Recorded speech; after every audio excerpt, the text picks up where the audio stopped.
Hello and welcome to all our viewers in Nigeria and around the world to News Cycle on Global Television, coming to you live from the nation's capital, Abuja. I am Mukhtar Kasim.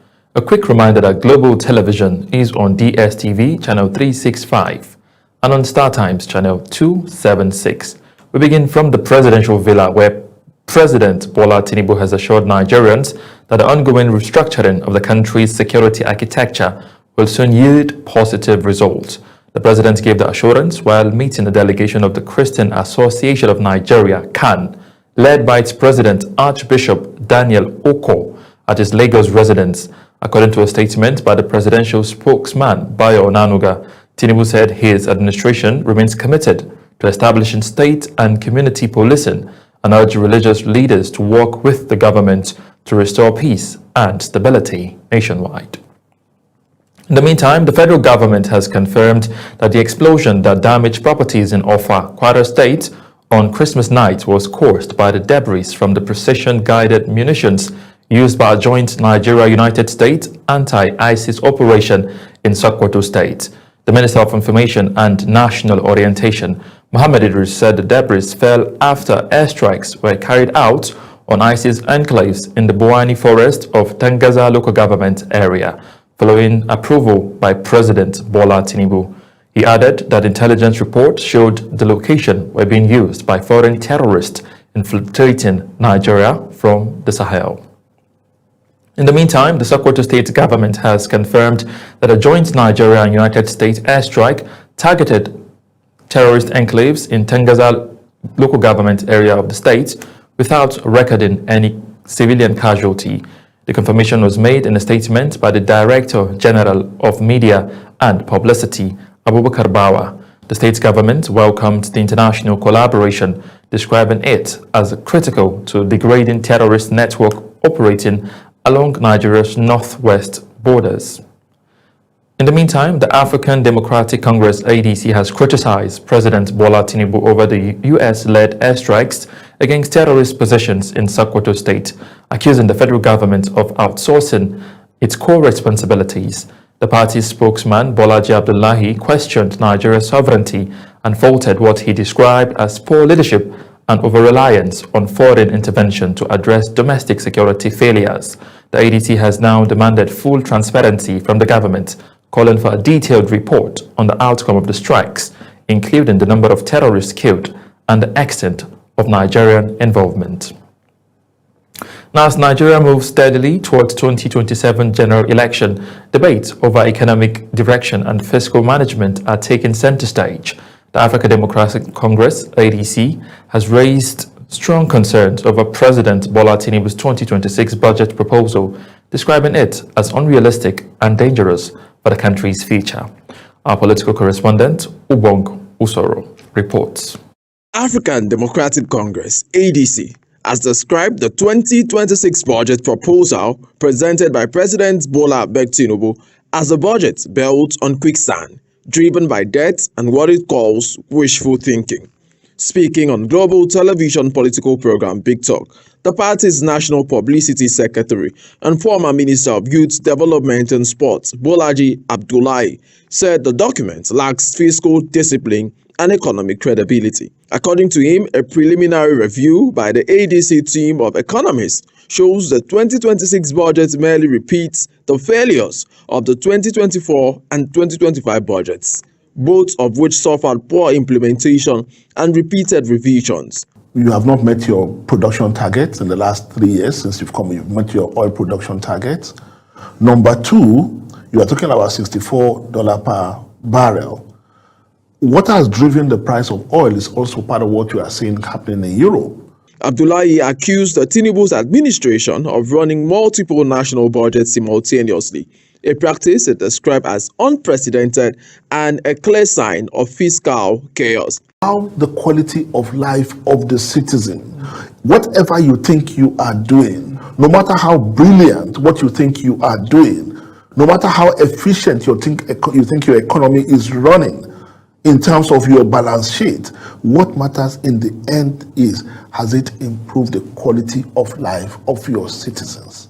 The ADC spokesperson expressed particular concern over the size of budget deficits, revealing that governments plan to generate 34 trillion naira in revenue while borrowing about 24 trillion naira.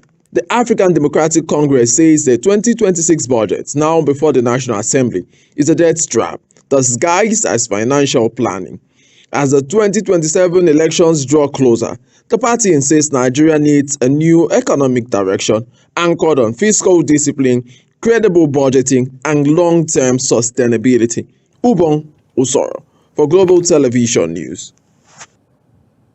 Police operatives have arrested 2 suspected bandits linked to violent crimes across Katsina, Zamfara, Niger, and Kwara states during a covert operation in Kwara. Force spokesperson Benjamin Hudaini identified one suspect as Abubakar Osman, also known as CD, who was seen flaunting weapons and cash in a viral video alongside Shehu Muhammadu alias Gidey. Police say an AK-47 rifle, ammunition, and a motorcycle alongside 500,000 naira cash were recovered from the suspects. The Labour Party has urged President Bola Tinubu to immediately sign an executive order enforcing local government autonomy. In a statement by its National Vice Chairman, Southwest, Dr. Arabambi Abayomi, the party accused state governors of undermining the Supreme Court's July 2024 ruling mandating direct allocation of funds to local councils. The LP warned that continued delays threaten grassroots democracy and violate constitutional provisions. Now, every year, December 26 arrives quietly just after the excitement of Christmas Day. It is called Boxing Day. While the day is often known for sport, sales, or leftovers, its meaning goes much deeper. Our correspondent, Sadia Yakubu, brings us details.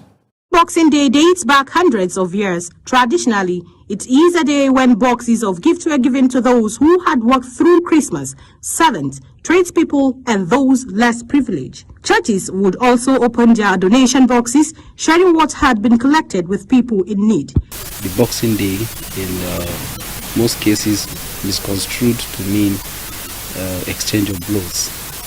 And I believe that is the first notion that comes when it comes to the issue of Boxing Day. But far from it, it has nothing to do with boxing, it has nothing to do with the exchange of blows.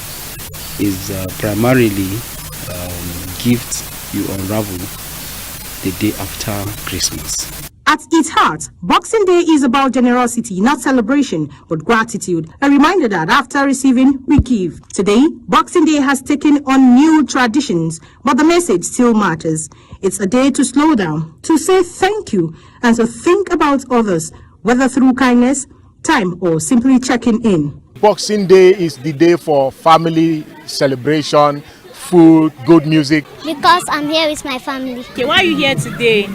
I'm here to play with some of my friends. Over time, the way we mark Boxing Day has changed. Today, it's known for family time, travel, sports, and modern traditions. Yet, the original meaning still resonates. It's a day to slow down, reflect, and think beyond ourselves. A moment to appreciate what we have and consider others. While Christmas Day celebrates joy and togetherness, Boxing Day does the same. Boxing Day means exchanging of gifts with loved ones. Sadia Yakubu reporting for Global Television News. In the spirit of Christmas, homes, streets, and public spaces across Nigeria are being transformed with vibrant decorations. From sparkling lights to festive ornaments, Christmas deco adds color and joy to the holiday season. Our correspondent, Saadatu Garba, reports. Christmas decorations have become a central part of holiday celebrations in Nigeria. Across cities and towns, businesses, public institutions, and homes are investing in colorful lights, Christmas trees, and festive ornaments to create a cheerful atmosphere. In residential areas, families take pride in decorating their homes with lights strung across windows, balconies, and gardens.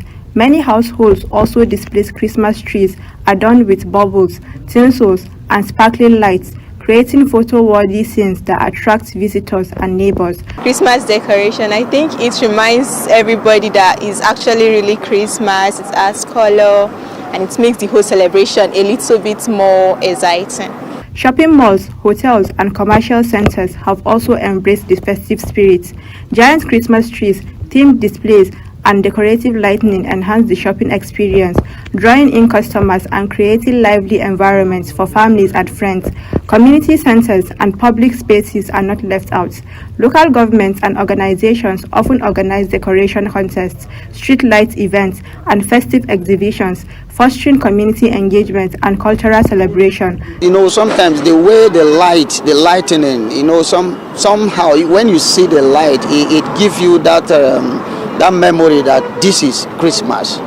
Retailers in the decoration business report a surge in demand for ornaments, lights, and seasonal decor items, reflecting the popularity of festive decorations among Nigerians. From traditional themes to modern and digital light displays, the diversity in decor options continue to grow. Christmas decoration is good for house, for market. Especially if you do decoration for somewhere, it make everywhere beauty, smile. If another person see it, he can do it for his house. Christmas decorations do more than brighten homes and streets. They bring people together, inspire creativity, and spread joy across communities. As the holiday season unfolds, the sparkling lights and colorful ornaments remind everyone of the festive spirit that defines Christmas. Sarah Tugarba for Global Television.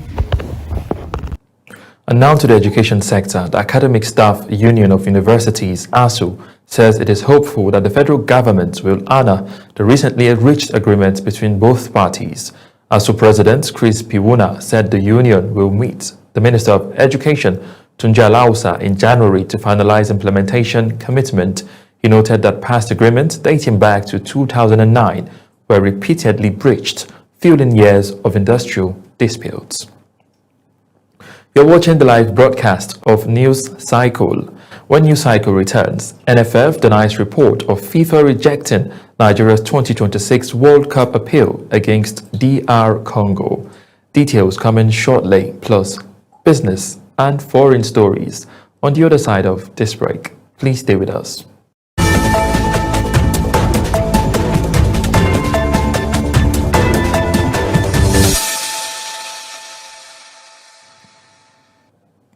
Welcome back from that break, and now to business news, where President Bola Tinubu has welcomed a $1.26 billion financing package secured for Phase 1, Section 2 of the Lagos-Calabar Coastal Highway, describing it as a major boost for national infrastructure development. The 55.7-kilometer stretch linking Eleko in Lekki to Ode-Emi is expected to improve trade efficiency, logistics, and economic connectivity across coastal regions. The funding, underwritten by First Abu Dhabi Bank and Afrim Bank with ICIE support, signals renewed investor confidence in Nigeria's reform-driven investment climate. Still talking business, the federal government says power supply has improved following the repair of the vandalized Lagos Escravos gas pipeline by the Nigeria Gas Infrastructure Company. According to the Nigeria Independent System Operator, restored gas flow has boosted electricity generation across several thermal power plants nationwide.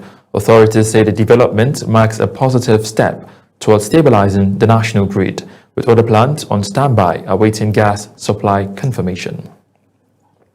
Meanwhile, the federal government has insisted that the implementation of the new Nigeria Tax Act and Nigeria Tax Administration Act will begin on January 1st, 2026. Chairman of the Presidential Fiscal Policy and Tax Reforms Committee, Taiwo Oyedele, made this known after meeting President Bola Tinubu in Lagos. Oyedele said the reforms will ease tax burden on low-income earners and small businesses while promoting growth and fairness. Still talking business, state governments and local councils have reduced their bank debts by about 547.5 billion naira within 1 year, according to data from the Central Bank of Nigeria.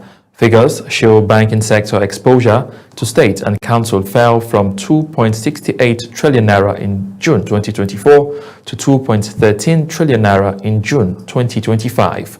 Analysts attribute the decline to increased federation account inflow and improved revenue allocations. And now to news making rounds. On the foreign scene, Ivorians are voting in legislative elections to choose the 255 members of the National Assembly amidst lingering political tension from President Alassane Ouattara's controversial re-election. Opposition parties remain divided, with the African People's Party aligned with former President Laurent Gbagbo's boycotting the poll, while more than 2,700 candidates contest the vote. President Ouattara's RHDP is favored to secure a strong majority, though a new political force, the ADCI, is seeking to challenge the traditional power structure. Away from Africa to Europe, Ukraine President Volodymyr Zelensky is traveling to Florida for peace talks with United States President Donald Trump following an overnight Russian missile and drone attack on Kyiv that killed at least 2 people. Ukrainian authorities say the near 10-hour bombardment underscores Moscow's lack of commitment to peace efforts as negotiations intensify. The meeting is expected to focus on a U.S.-brokered 20-point peace plan and possible security guarantees for Ukraine. Israel has become the first country to formally recognize Somaliland as an independent state. Israeli Prime Minister Benjamin Netanyahu confirmed the move, describing it as historic and promising expanded cooperation in agriculture, security, and economic development. Egypt has rejected the decision, reaffirming its support for Somali's sovereignty and territorial integrity. And now to Asia, where Thailand and Cambodia have agreed an immediate ceasefire following weeks of deadly border clashes that killed at least 41 people and displaced nearly 1 million civilians. Defense officials from both countries and said troops movement would be frozen and displaced residents allowed to return home. The agreement follows renewed diplomatic intervention after an earlier truce collapsed. And now to the exciting world of sport. Nigeria and Tunisia will face off tonight in the top-of-the-table group match at the 35th Africa Cup of Nations in Fez, Morocco. Both teams have 3 points from their opening fixtures and are seeking early qualification for the knockout stage. Coach Eric Chile and Sami Travels are expected to deploy star-studded lineups in one of Africa's fiercest football rivalries. The match is slated to kick off at 9 p.m. Nigerian time. In the meantime, the Nigeria Football Federation, NFF, has dismissed reports claiming that FIFA has rejected Nigeria's appeal against DR Congo over alleged player eligibility violation. NFF Secretary General Mohammed Sanusi says the federation has received no official response from FIFA regarding the petition filed after Nigeria's playoff defeat. The NFF insists the matter is still under review and maintains confidence in due process.